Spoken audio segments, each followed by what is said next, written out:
You know what's wild? We romanticize ancient Rome. The columns, the togas, the philosophy, Marcus Aurelius meditating on virtue while ruling an empire. But here's what they don't put in the history books you read in high school. What actually happened when Rome won? Not the battles, not the tactics. I'm talking about the aftermath. The part where the cameras, if they'd had cameras, would have been turned off.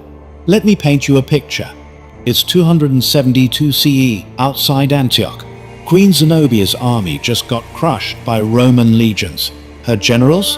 They're expecting death. Clean, quick, soldier's death. That's not what they got. What they got was something Rome had perfected over centuries, breaking people without killing them. And if you were a woman who wore a crown? Yeah, it got worse. See, here's the thing about Roman law that nobody really talks about. Once you lost, I mean really lost, like your city fell or your army surrendered, you stopped being a person. Legally, the Romans had this concept, Igentium, law of nations, they called it, fancy name for a brutal reality. Defeat turned you into property. Didn't matter if you were a queen yesterday. Today, you had the same legal standing as the lowest foot soldier in your defeated army. Actually, scratch that, you had less. Because at least Roman citizens had rights. They couldn't be publicly beaten without causing a scandal, couldn't be executed without a trial. But foreign captives? No protection. None. Zero. The 12 Tables, that's Rome's earliest legal code, goes back to the 5th century BCE, spelled it out pretty clearly. Prisoners of war belonged to the Roman state, or they got divided up among the soldiers like, I don't know, like splitting up treasure. And women of royal blood? Their crowns meant nothing once the chains went on. Tacitus wrote about this. You know Tacitus, right? Roman historian, didn't pull punches.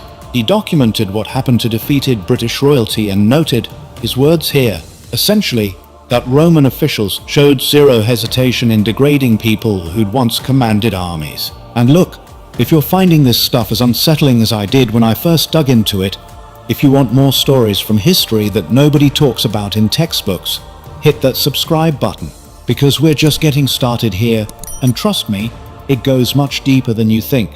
Now here's where it gets even darker. Female captives? They faced additional vulnerabilities. Roman military culture, forged through centuries of conquest, viewed captured women as spoils of war. Sure, maybe some elite prisoners got housed in relative comfort, while Rome figured out if they were worth ransoming. But most? Immediate degradation, that line between prisoner of war and slave, existed only on paper. But Rome wasn't just about breaking people physically. They'd perfected something more insidious. The triumph, the big public parade. Picture this. You're a Roman general who just conquered a kingdom. You petition the Senate for permission to celebrate a triumph. They say yes. Now comes the show. And oh boy, what a show. The route stretched nearly 4 kilometers through Rome's streets, from the Field of Mars, through the Forum, all the way up to the Capitoline Hill. Thousands of people lining the streets. And the procession? This wasn't just a parade.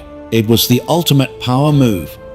It was Rome showing the world that no matter how big your crown was, they could turn you into a toy for their amusement. First came the musicians and entertainers, then carts with paintings and models of the conquered cities, showing Romans lands they'd never see. Wild animals from exotic territories, led in chains. Romans loved that stuff, gave them a glimpse of this unknown world their legions had subdued. Then came the main event. The prisoners. Captured rulers marched at the front. And here's the twisted part. They'd often leave them in their royal garments. Full regalia, crown and all. Why? Because the contrast hit harder. Look at this mighty queen who commanded armies, now shuffling in shackles before crowds that are jeering and celebrating her humiliation. The message was clear. No kingdom too distant, no throne too high. Rome could reach you. This wasn't just celebration.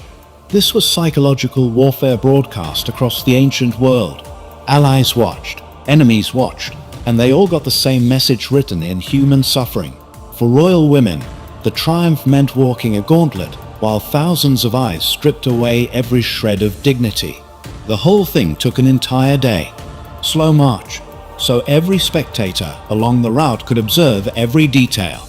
And the worst part, these captive queens didn't know if they'd survive the day. Some would, others wouldn't see sunset. That uncertainty, that was part of the torture. Let me tell you about Zenobia, Queen of Palmyra. This woman carved out an empire stretching from Egypt to Anatolia. She challenged Roman authority across the east. She was formidable. Emperor Aurelian finally crushed her forces in 272, captured her as she fled toward Persia, and 2 years later, in 274, Aurelian got his triumph.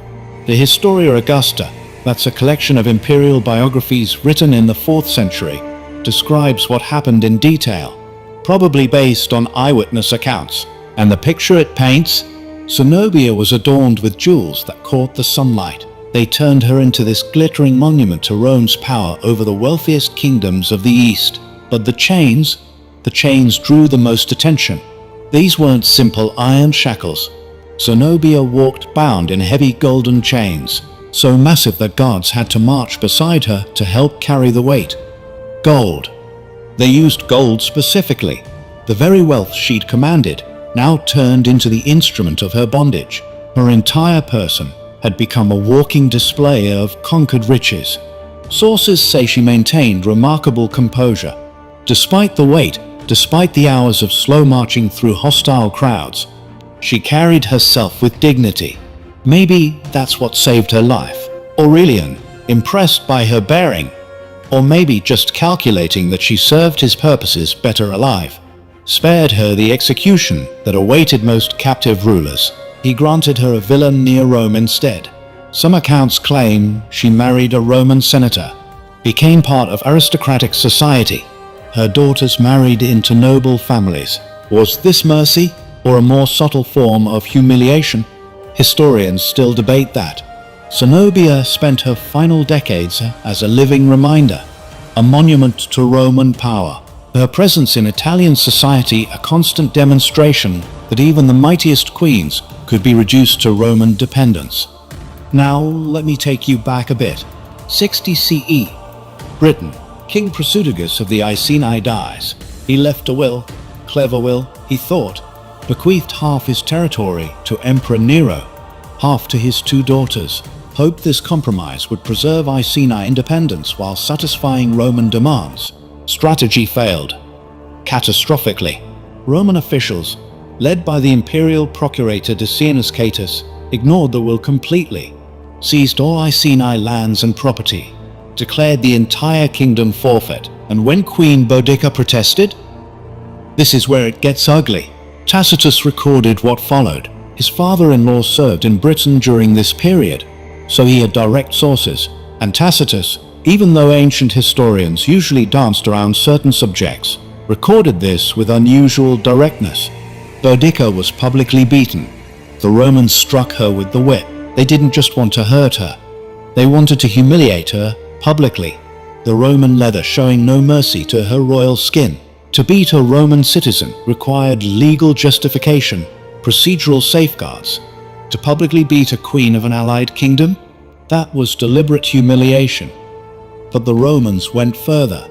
Boudicca's young daughters, certainly unmarried, endured atrocities that Tacitus found too grim to describe in detail. Tacitus describes these assaults with sparse language that conveys even his own horror, events that questioned Roman sensibilities about acceptable conduct.